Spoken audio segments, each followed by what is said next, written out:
तो नेक्स्ट मैं आपको इस वीडियो में सारे इंपॉर्टेंट टॉपिक्स बता देती हूँ जो हमने पिछली वीडियो के अंदर जहाँ तक हमने रोका था।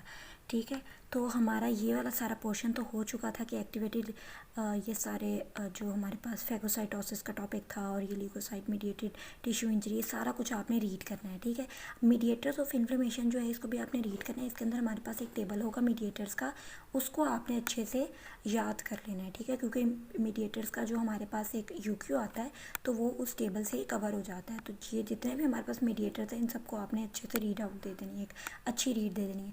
नेक्स्ट हमारे पास जो सबसे इम्पॉर्टेंट टॉपिक है इस चैप्टर का वो स्टार्ट होता है morphologic patterns of acute inflammation. ठीक है, ये 3 पैटर्न है, सीरियस इन्फ्लेमेशन, फाइब्रिनस, प्यूरुलेंट और अल्सर। इन तीनों को आपने अच्छे से याद करना है। ठीक है, अच्छे से मतलब कि ये यूक्यूज़ में आ सकते हैं, ये आपका लॉन्ग क्वेश्चन के तौर पर है। ठीक है, फिर आउटकम्स ऑफ एक्यूट इन्फ्लेमेशन है, ये हमारा बहुत इंपॉर्टेंट टॉपिक है। उसके बाद जो आउटकम्स होते हैं ये हमारे पास हमेशा ही यूक्यू आता है। ठीक है, तो फिर क्रॉनिक इन्फ्लेमेशन के टॉपिक में आपने सिर्फ डेफिनेशन करनी है। काजेज ऑफ क्रॉनिक इन्फ्लेमेशन को भी आपने अच्छे से रीड कर लेना है और ये भी हमारे पास यूक्यू है। इसके बाद मॉर्फोलॉजिक फीचर्स जो हैं ये भी हमारे पास यूक्यू है। यूक्यू ना भी हो तो ये कई दफ़ा वाइवा क्वेश्चन पूछ लेते हैं, तो आपने इसको अच्छे से कर लेना है। Cells and mediator of chronic inflammation, इसको आपने रीड कर लेना है। फिर है नेक्स्ट हमारे पास सिस्टमिक इफेक्ट्स ऑफ इन्फ्लेमेशन, इसको भी आपने अच्छे से रीड कर लेना है क्योंकि इसके अंदर है एक हमारे पास टॉपिक फीवर का पेन का, तो वो हमारे पास यूनिवर्सिटी क्वेश्चन आया हुआ है। ठीक है, तो फिर नेक्स्ट हमारे पास टॉपिक शुरू हो जाता है टिश्यू रिपेयर का। इस टिश्यू रिपेयर के सारे टॉपिक को आपने बहुत अच्छे से करना है। ओवरव्यू ऑफ टिश्यू रिपेयर में आपने डेफिनेशन को बहुत अच्छे से याद कर लेना है। सेल एंड टिश्यू रीजनरेशन की 2 टाइप्स होती हैं, primary healing and secondary healing, इसको आपने बहुत अच्छे से करना है, ये एक बहुत इंपॉर्टेंट यूक्यू है। उसके बाद रिपेयर बाय स्कारिंग आपने अच्छे से करना है। फैक्टर्स ये जो है ये हमारे पास यूक्यू का क्वेश्चन है।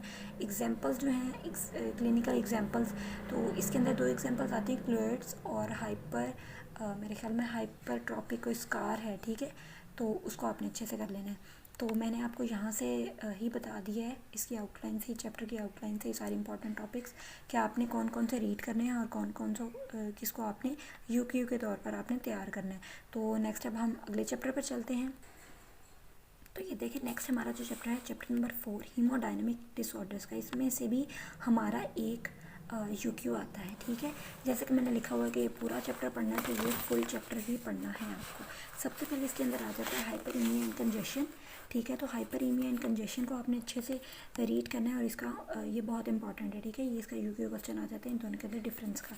फिर एडिमा आ जाता है, एडिमा को आपने बहुत अच्छे से करना है। एडिमा के ये 3 जो हैं, ये काजेज़ कह लें, फैक्टर्स कह लें, ये तीनों, ये चारों आपने ये बहुत अच्छे से रीड कर लेने हैं और इनके जो फ्लो चार्ट्स हैं उनको आपने यूक्यू क्वेश्चन के तौर पर आपने उसको याद कर लेना है। नेक्स्ट है हेमरेज, हेमरेज की भी आपने डेफिनेशन करनी है। हेमरेज भी बहुत इंपॉर्टेंट है, इसकी टाइप्स इंपॉर्टेंट हैं। Haemostasis and thrombosis. ठीक है, हीमोस्टेसिस एंड थ्रोम्बोसिस में इसके फैक्टर्स जो हैं वो यूक्यू है। इसके अलावा इसकी डेफिनेशन यूक्यू है। इसके अंदर एक विट्रोस ट्राइएड आती है, वो यूक्यू है। बाकी सारा आपने रीड करना है कॉन्सेप्ट के तौर पर, जैसे कि नॉर्मल हीमोस्टेसिस का प्रोसेस आपने कॉन्सेप्ट के तौर पर याद रीड करना है। थ्रोम्बोसिस और डिसेमिनेटेड DIC ये जो है इसको भी आपने अच्छे से रीड कर लेना है, ये कुछ खासा ज़्यादा इंपॉर्टेंट नहीं है। इम्बोलिज्म के अंदर, इम्बोलिज्म बहुत इंपॉर्टेंट टॉपिक है हमारे पास। इम्बोलिज्म की ये सारी टाइप्स हैं। ठीक है, ये सारी टाइप्स को आपने अच्छे से करना है, इनकी पैथोजेनेसिस करनी है। सबकी पैथोजेनेसिस यूक्यू में आ चुकी है एम्बोलिज्म की। नेक्स्ट है हमारे पास इन्फाक्शन का क्वेश्चन। इन्फाक्शन भी बहुत इंपॉर्टेंट है, ये भी यूक्यू में बहुत आता है। इसका जो एक इम्पॉर्टेंट क्वेश्चन है वो है difference between white and red infarct, antemortem infarct and postmortem infarct के अंदर डिफरेंस। तो ये दोनों क्वेश्चन आपने अच्छे से कर लेने हैं। इसके फैक्टर्स लिखे हुए हैं, फैक्टर्स को आपने सिर्फ रीड करना है। ठीक है, नेक्स्ट है शॉक। शॉक बहुत इंपॉर्टेंट टॉपिक है। शॉक की टाइप्स की पैथोजेनेसिस, रिसेप्टिक शॉक की पैथोजेनेसिस का एक हमारे पास फ्लो चार्ट है, इसको आपने अच्छे से करना है क्योंकि ये यूनिवर्सिटी का बहुत बहुत फेवरेट क्वेश्चन है। नेक्स्ट है हमारे पास stages of shock. Stages of shock के अंदर 3 स्टेजेस आती हैं, इनको भी आपने अच्छे से पढ़ लेना है। ठीक है, बाकी सारा रीड कर लेना है। 3 स्टेजेस होंगी, उनको आपने यूनिवर्सिटी क्वेश्चन के तौर पर उसको आपने प्रिपेयर कर लेना है। तो ये जो चैप्टर है ये भी आपने पूरा पढ़ना है और इसको अच्छे से पढ़ना है क्योंकि इसमें से एक ही यूक्यू आता है और ये बहुत छोटा चैप्टर है।